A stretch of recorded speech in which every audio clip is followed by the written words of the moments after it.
Many thanks for staying with us on VSA. Now to one of our major discussions. Addressing a press conference in Abuja on Friday, Mr. Freddy Roosemont, the Director General of the Belgian Office for Foreigners, has revealed that Nigerians have the highest number of people in forced prostitution in the European country. Now, he did mention that no fewer than 362 Nigerian migrants sought asylum in 2022, while 380 of them applied in 2023, adding that only a few of them got their application granted. People are literally forced to leave without a social safety net in precarious conditions. They even risk economic exploitation, and women risk ending up in prostitution, as we can already see. Now, he went on to encourage Nigerians to ignore those trying to deceive them into embarking on the journey to Europe without admission to a university, a job offer from a Belgian company, or even an invitation from a family member to relocate. Anyways, joining us to have this important discussion, we're now joined by Mr. Collins Nweke, a global affairs analyst from Brussels in Belgium. Thank you so much, Mr. Collins, for joining us. Thank you. Thank you, Blessing, for having me. It's a pleasure. Now, Mr. Collins, you've seen what the situation is, right? Especially with desperate Nigerians. I say desperate because a lot of people are very eager to leave the declining economic condition of Nigeria just to relocate, you know, the Japa syndrome. Now, I'm going to ask a question. It seems like a bit of a rhetorical question considering the situation of things, but what do you think are the major factors that drive Nigerians to seek asylum in Belgium? Very clearly, Blessing, it is a consequence of the deplorable economic situation in Nigeria. That is stating it generally. But of course, you know, we can't lose sight of the fact that even though Nigeria is officially a democracy, there are quite a host of undemocratic activities going on. We were all witnesses of the last presidential election, the way people were, you know, victimized, the level of violence, and so on and so forth. These are all, you know, politics-related issues and are covered under the Geneva Convention for people who are fleeing their lives. Of course, the Geneva Convention doesn't cover economic situation as a reason for seeking and obtaining asylum in you know, a safe country. So the reality of the matter is this: most of the people fleeing Nigeria and coming to seek asylum in Belgium fall under the group of economic migrants. I believe that's the point Mr. Freddy Roosemont was making. And they do not necessarily fall under, you know, the umbrella of people fleeing political persecution. And so in the end, only, I believe, 1% of Nigerians who come out to Belgium to seek asylum are eventually granted asylum, you know, status, while the rest of them go underground, either prostitution or other kinds of activities. Right. Now, what do you think can be a solution to addressing the issue of especially forced prostitution among Nigerian migrants in Europe? What role do you think the Nigerian government should play in addressing this issue? Well, first and foremost, I believe that information campaign is very, very important. But of course, we need to divorce information campaign from scaremongering, because what Mr. Freddy Roosemont did in Nigeria was, you know, partly some sort of, you know, information campaign to draw people's attention to the fact that the menace of prostitution carried out by Nigerian, you know, ladies is just too much. And, you know, letting them know that all the promises they get and so on and so forth are not, you know, are not true, are not the reality. And so they need to think hard and long before making that trip, you know, to Belgium. But you see, that is one-sided story, because the other side of the story is that, you know, there are very many highly professional Nigerian women here as well. And so it is important to balance the, the narrative such that people do not run off with the idea that all the Nigerian ladies here are into prostitution, or that everybody, every lady that migrates out of Nigeria to Belgium are coming for purposes of prostitution. No, that is far from the case, because there are people who migrate legally. And I think it is also important that the Nigerian government, get their ass together. And while doing that, they should, when Freddy Roosemont and other government officials embark on the kind of mission that he embarked on, they should equally be given information about the legal pathways of migrating to Belgium. Because not doing that essentially amounts to scaremongering. People need to know that there are legal ways of migrating, rather than just talking about the illegal migration route, and it doesn't help issues, even as we condemn such illegal routes. All right. Now, we have touched a little on what the Nigerian government can do, but in what ways do you think that the Belgian government can improve or increase its handling of Nigerian asylum seekers when it comes to people wanting to come in? Like you have mentioned, it's not every lady there or everyone there who is being trafficked, for prostitution purposes. So how can the Belgian government better address this issue? Well, in the first instance, I believe that there has been a tremendous evolution, positive evolution, I must add, in the handling of, asylum cases, but also a number of, legal pathway of migrating when people seek visa.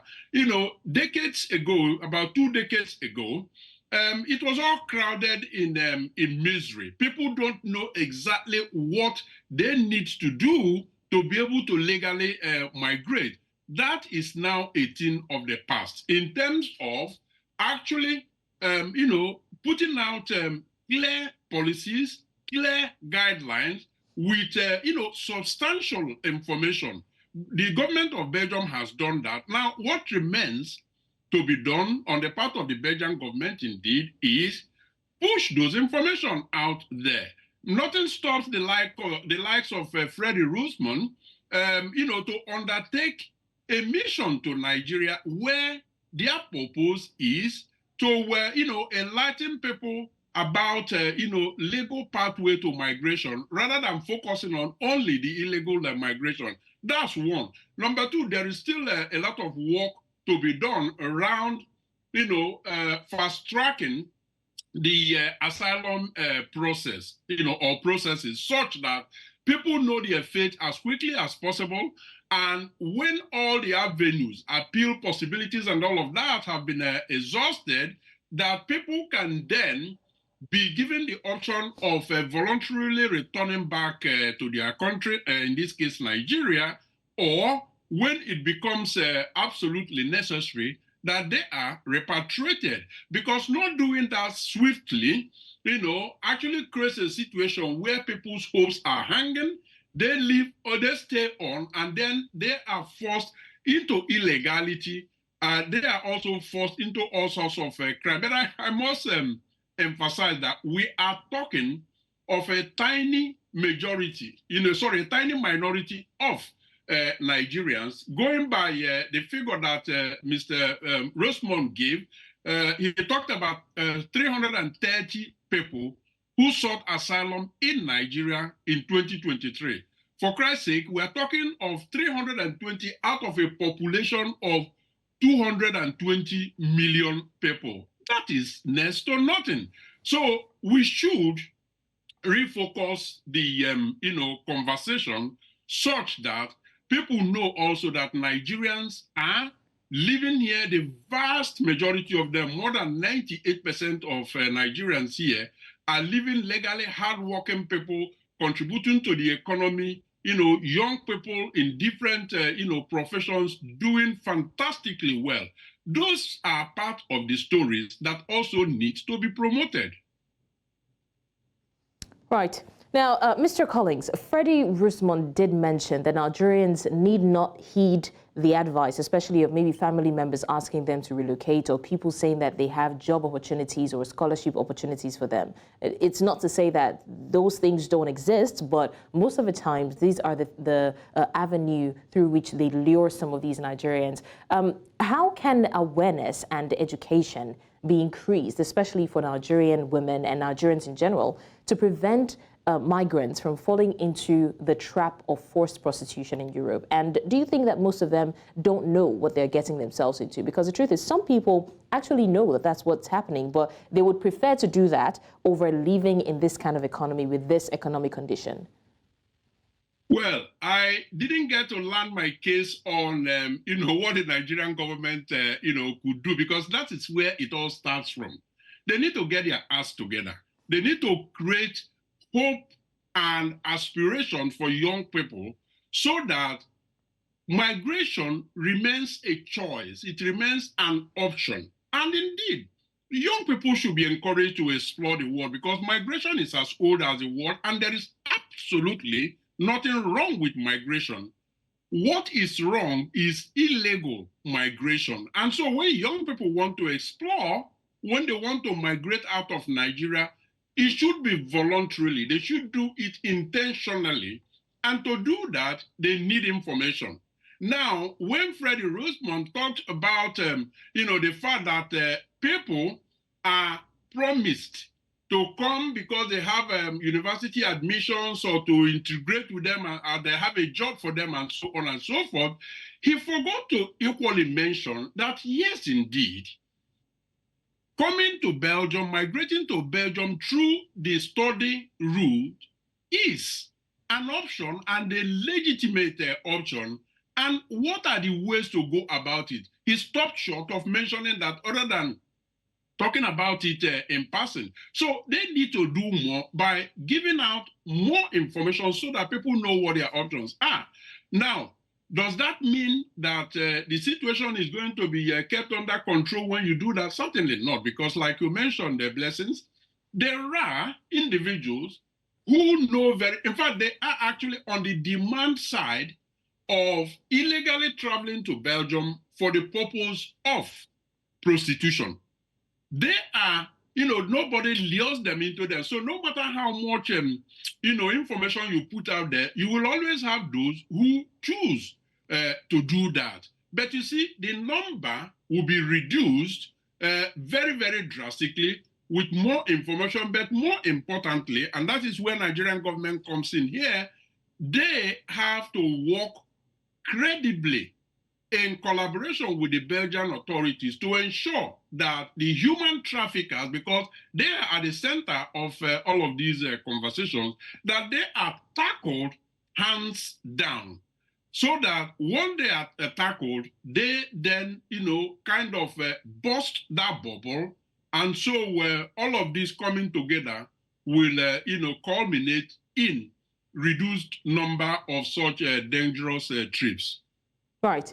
Now, if we followed Roosemont's statements as well, he did mention that Belgium is not the land of milk and honey, but neither is Nigeria. So what is the long-term solutions to reducing the number of asylum seekers, people trying to enter into Belgium or into, European countries in general?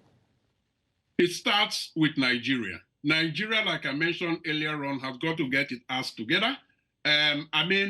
Luckily, since the past, since 2000, Nigeria has been enjoying their brand of, democracy, so which means that unlike what you've had in Niger, Burkina Faso, and, Mali, there has not been any military coup d'etat, but there have been civilian coup d'etat in Nigeria.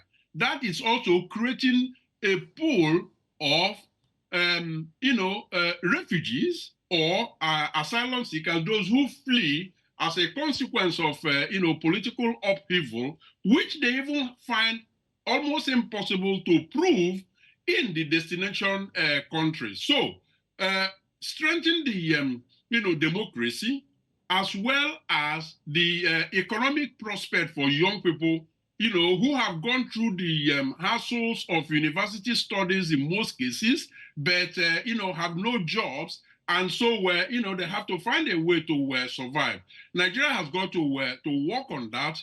But also, the international development funds that Belgium also happens to have, just like other European countries and centralized within the European Union, should also be much more targeted in terms of seeing national interest or European interests broader than just scaremongering, building a high wall to keep migrants away. They should see investment in Africa genuinely as a way of national interest by helping to create opportunities for young people in Nigeria, because that takes away the urge or the desire to want to migrate. So it's got to be a holistic approach, and no one country can do it alone.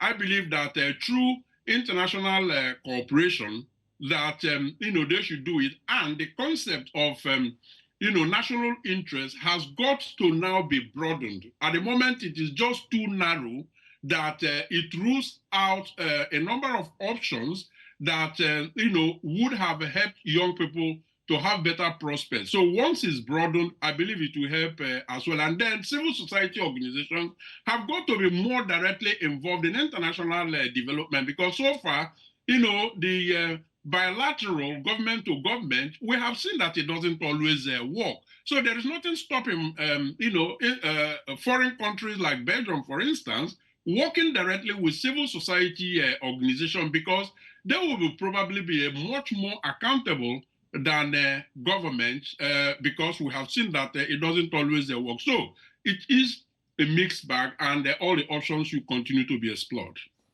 Right. Now, in situations like this, one would expect that the government of both countries, are up to something in terms of making sure that the level of illegal migration is reduced, or at least when people come into the country, that they make sure that their intentions are clean. So that said, are there any programs in place for the Nigerian and the Belgian government to work cooperatively to address this issue?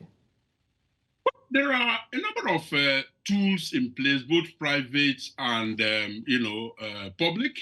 There are also public-private arrangements. Take, for instance, there are numerous chambers of commerce in different countries of the world, and that includes Belgium. I mean, I was part of a delegation, a trade delegation to Nigeria in October 2022. And last year, 2023, in June, we received here in Belgium, Nigerian delegates as well. These are, parts of ways of promoting trade as opposed to aid. And so, both countries benefit mutually as far as that is concerned. And then also, at domestic level, you have different Nigerian, community organization, working side by side, with government, sometimes funded by government, to provide them, some support services to Nigerian migrants here, both in terms of information on how to process, asylum applications, how to integrate, how to find jobs, and so on and so forth. So those things, yes, they exist. And I mean, what stops the government when they made the kind of trip that Freddy Roosemont made to equally make such information available, so that people know that, themselves or, their relatives who are in precarious situations can equally get help in them through a number of instruments that are, in place. So, like I said, the bottom line is a holistic approach is very important. Scaremongering doesn't address the root cause of the issue. Rather, it actually, scares people, but they don't, give information as to how to solve the problems. All right, global affairs analyst from Brussels, Belgium, Mr. Colin Tumweke, thank you so much for joining us and sharing your thought on this issue. And we really do hope that the governments of both Nigeria and Belgium can sit up and address this issue once and for all. And we do hope that people can pipe down on the desperation. Like, they said, Belgium is not the land of milk and honey. Yes, things are not rosy in Nigeria, but it doesn't mean that our women especially should sell themselves to prostitution, because we did mention that most of them do know what they're doing. So we hope that things get better. Thank you once again, Mr. Collins. Always a pleasure. Thank you, Blessings, for having me. My pleasure. You're still live with us on VSA, and when we come back, we'll take a look at another very critical celebration. The 4th of February every year is celebrated as World Cancer Day. And of course, we'll be taking a look at the ways in which we can raise awareness and also make sure that the level of cancer death, especially cancer mortality, is reduced to the barest minimum. You don't want to miss it. Stay with us.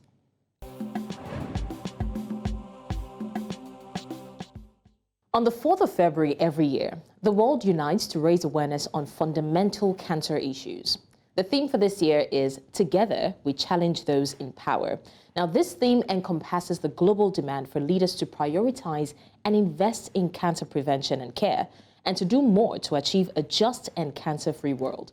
Now, let's take a look at Africa, for instance. In the year 2020, approximately 1.1 million new cancer cases occurred on the continent, with around 700,000 deaths. About 50% of new cancer cases in adults in Africa are due to breast, cervical, prostate, colorectal, and liver cancers as well.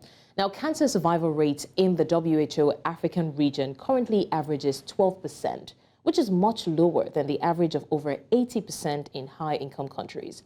The year's theme is very important because regardless of socioeconomic status, geographical location, age, gender, every person must be afforded an equal chance at the prevention, diagnosis, and the treatment of cancer. And that's why we want to have this critical conversation today. And joining us to have a conversation, we have Dr. Adewumi Alabi, a consultant, radiation and clinical oncologist, NSIA-LUTH Cancer Center in Lagos. Thank you so much, Dr. Alabi, for joining us. Thank you very much for having me. It's my pleasure. Now, the 4th of February every year, we already know that is World Cancer Day. And the theme for this year is Together, we challenge those in power. How do you think that this theme reflects the global demand for the prevention and the care and the diagnosis of cancer? Thank you, Blessing. So just like you have said, we're looking at efforts to close the cancer care gap. And over the years, we've looked at different models of which or how we can actually close this gap. And so this year, we have decided to take it to another level and involve the level of the government for as many stakeholders we have in the cancer space. These are people who have a say into how cancer care should be run in every country.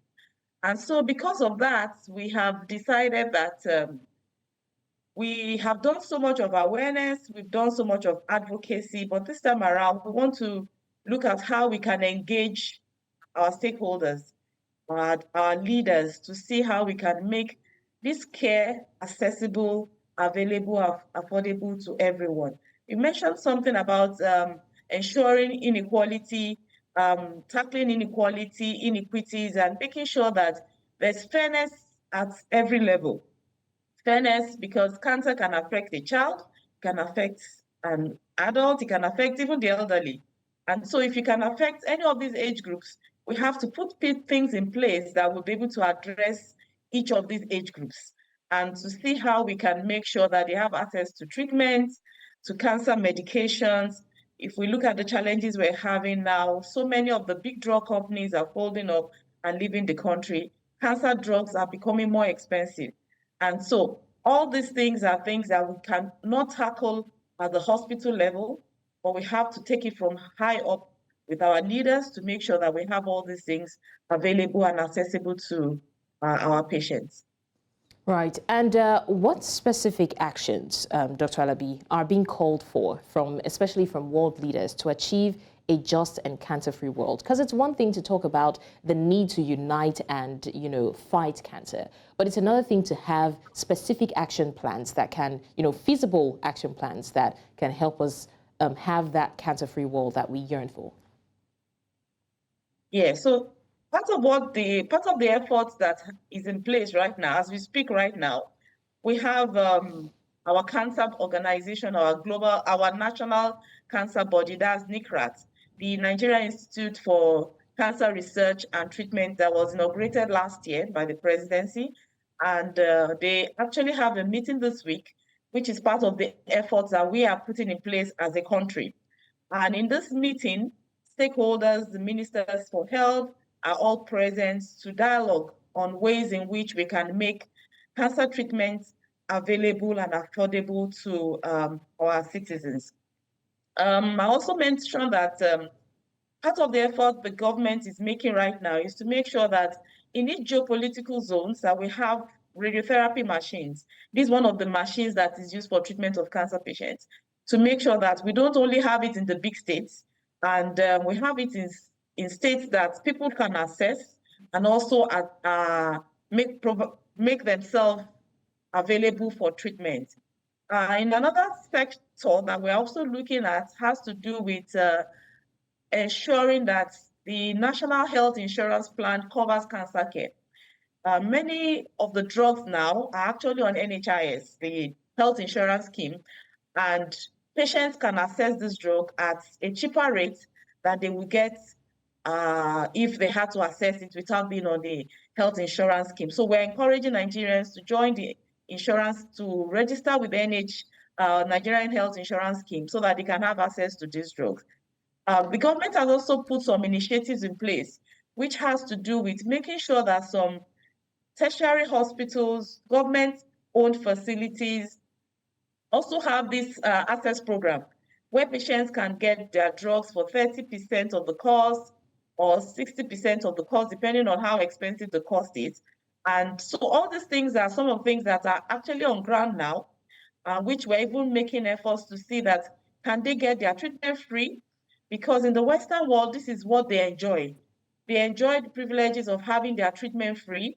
They enjoy the privileges of joining clinical trials that will be able to put the patient on that platform where they can have access to their treatment without them paying out of pocket. Because when we're talking about cancer death now, death will come when the patient cannot afford treatment, cannot get the necessary care, and then eventually the patient will die. So our mortality rates will increase. So, but when we're beginning to have things in place that can make treatments accessible, affordable, available to patients, then we can be sure that we will have more survival outcomes from our patients. Right. Let's take a look at Nigeria's healthcare facilities. I know that it's World Cancer Day, and we can also use Africa as a case study, but let's narrow it down to Nigeria. Do you think that as a country, we're fully equipped in the fight against cancer? Talking about the facilities and the resources at our disposal now. I won't say we are fully equipped. We still have a long way to go. For a population of roughly about 200 million population, and we have very few functioning cancer centers in the country. We are not near what the statistics says that we should have in terms of how many millions of people should be entitled to have a radiotherapy facility or access to. So we are not anywhere near it. We keep pushing for government to make these things available. And part of what we in Lagos enjoy is that a public-private partnership, like where I work, the NSIA-LUTH Cancer Center came up. If the government can actually help to fund so many of these radiotherapy facilities or cancer centers, not just radiotherapy now, so many of these cancer centers will be able to make treatment available and affordable to our people. There are so many places within the country that do not even have specialists, do not have oncologists who can manage cancer. So we are left with the surgeons doing their little bits that they can do, because do you have to send every patient to Lagos to get an oncologist? So in terms of even personnel, we are deficient in that. Not to now talk of when we talk about the Japa syndrome, where a lot of doctors are leaving again. So we're having a lot of issues when it comes to personnel as well. And I want to believe that the government is looking into that to make sure that we have more people stay back to actually help to cater for patients. So in terms of infrastructure, we are not there. We are privileged now to say that we have quite a lot of the cancer medications available in Nigeria. Now, the issue with cancer medications is no longer availability of it. We can have virtually any drug we want that we want to use, but can the patients afford it? When you look at the exchange rate by which the drugs will come into the country, how many people can actually afford these drugs? And so these are some of the bottlenecks that we have, which I believe that if we keep engaging our government, if we keep engaging our leaders, we keep engaging our NGOs, our non-governmental organizations, we may be able to actually get to that level where we'll be able to get all these drugs at affordable prices for our cancer patients. Now, looking at how far we've come as a country, as a continent, and globally, what progress would you say has been made in cancer prevention and care? And where are the gaps or the lapses that we still need to fill to address the issues that we have? Okay, so I'll start by saying that a lot has been done in terms of awareness and advocacy. So much has been done, so much still ongoing, so much more to do.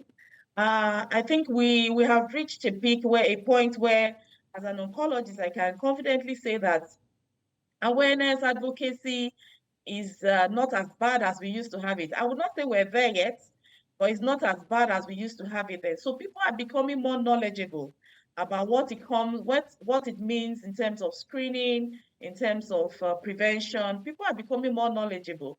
We will still continue to push efforts, and thankfully we have people like you who are making these things possible for us to pass the message across to our social media platforms and every other platform that we can get. So we are getting there when it comes to awareness and advocacy. So now we also have the issue of dispelling myths, okay?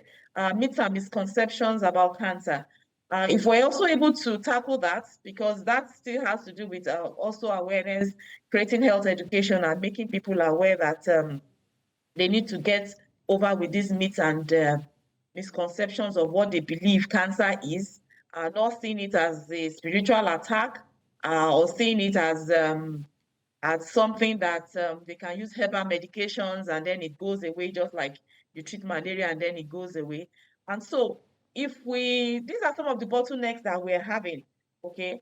The bottlenecks now that we need the government to face to help us attend to is like, in the Western world, when it's somebody's birthday, when it's a woman's birthday, the government is aware that, oh, this person's birthday is going to be on the 4th of February. And so annually, there are some recommended screening tests that the person is supposed to have. So she gets a message, and this is from the government saying, visit your doctor, you are scheduled for an appointment a day after your birthday, you are required to do all the screening tests. So that woman sees it as something that is in place already and that needs to be done. And so she has to do the test. And when those tests are done, if there's any red flag or any intervention that needs to be done, then they take that into consideration and get the woman sorted out or treated. In places like Egypt, our colleagues in Egypt hardly see patients with cervical cancer.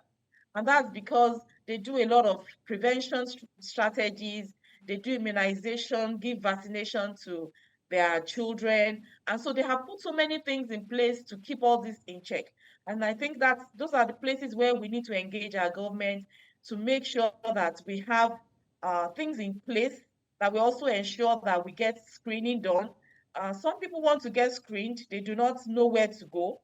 Some people want to get screened, they have no means of paying for the screening tests. Screening tests have gone high. And so because of that, so these are just some of the bottlenecks that we believe that if the government can come in and put some of these things in place for civil servants to get screening as at when due, and if we have all these things in place, we'll be able to reduce the burden of cancer. We'll also be able to reduce the burden of high death rates that we are experiencing now. All right, Dr. Alabi, talking about today being a World Cancer Day, what are the key messages that you hope that people can pass across or people can get, as the case may be, in terms of spreading awareness about cancer and what the things that need to be done, to mitigate the effect of cancer, reduce cancer mortality in our community and in the world at large? Okay, so the cancer is not a death sentence. We must keep preaching that cancer is not a death sentence. Unlike in the far past, we have quite a lot of survivors now. We have a lot of survivors because people are now becoming aware and they are presenting early. So if you know you have a challenge, you have a complaint that you don't understand, visit your healthcare professionals. People should learn to visit the right specialists, go to the right place. Don't have a breast lump and go to a roadside clinic and say you want to have it removed. Make sure that you get one or two opinions from people who are knowledgeable about these things. So we start with health education. We must educate ourselves. We must keep educating ourselves to make sure that we get this thing out of us. And then we talk about lifestyle modifications. We must improve on our lifestyle. We must reduce our stress indices. We must eat healthy. We must live healthy lives because these are some of the things that will help us. And then we must know about screening. What are those things as a woman? At what age am I expected to do this screening? At what age am I expected to do this? What are the signs I'm expected to see if I have cancer? What are the things I need to look out for? And then for men too. So the same thing goes for men. The specific age, at the age of 40 and above, we expect them to do PSA screening. And then we're not talking about vaccinations, cervical cancer vaccination. Okay, so we're also encouraging women who have teenagers, who have children, who are at the age where they should get vaccinated to also get vaccinated. So when we put all these things in place, we will be able to reduce the scourge of cancer in our environment so that the death rates and the incidence rates of cancer will not be as high as the WHO is proposing for us. Okay, there's also another issue at hand when it comes to stigmatization. And you have mentioned that cancer is not a death sentence. I think the question is going to be, how can especially workplace environment and policies of workplace support employees affected by cancer? Because we've seen a lot of things, especially in social media. Recently, I saw a post where a lady claimed that she got fired from her job because she found out, in her words, that she was dying. So sometimes people tend to feel like the workplace is too harsh, on people like this. Now, I'm not talking about supporting financially, even if finance is not involved, but how can workplace policies and the environment be more lenient towards people like that? We can only keep advocating and talk more about it. Stigma is always a thing with, it's also related to culture. It's usually more with our culture here. And just like I said, that cancer is not a death sentence, neither is it contagious or infectious, so we should give good support to people who are living with cancer. This is not the time to abandon them. This is the time to give them all the support they need. When they get this good support, many of them do well. Many of them survive it. So in terms of financial support, in terms of psychosocial support, encouraging them and being there for them.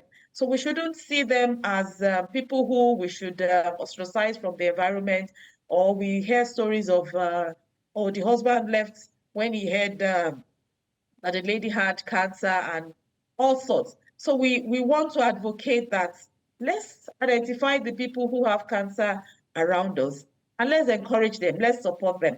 And this will help them to also come out to say they are suffering from cancer, because many of them will not talk, many of them will not want anybody to know. They want everything to be secretive because they feel if people know, they will run away from them, or they will not be able to, they will not get help. And so we need to keep advocating and speaking, saying it out and letting people know that if you have or identify anyone who you think or you hear of someone who has cancer, go out of your way to want to support. When they get treated and they get adequate treatment as and when they need it, they would do well. Their response to treatment will be fantastic. They will survive it. So let's see how we can help those in our environment or those around us. Okay, that's a good note to end it. Consultant radiation and clinical oncologist, NSIA-LUTH Cancer Center in Lagos, Dr. Adewumi Alabi. Thank you so much. You really had a lot of profound words to say, and I really do hope that people are brought into this awareness. Like you said, cancer is not a death sentence, and we need to stop treating people as such. That's the least we can do as a society. And of course, in terms of the government and globally, there's so many other measures that can be taken and that should be taken to create a cancer-free society and a cancer-free world eventually. Thank you so much once again, Dr. Alabi, for joining us. Thank you for having me. Thank you very much. My pleasure. Thank you. Well, this is where we call it a wrap on VSA. Thank you so much for watching. We have discussed very salient issues from Nigerian women being sent in as prostitutes to Belgium and, of course, a World Cancer Day. And we really do hope that a solution is in sight for both critical matters that we have discussed. Do also join us in our subsequent episodes as we tackle issues as they pertain to the African continent. Not just the African continent, but also the world at large. This has been VSA. Thank you so much for watching. Stay with us. I'm Blessings Wasugu.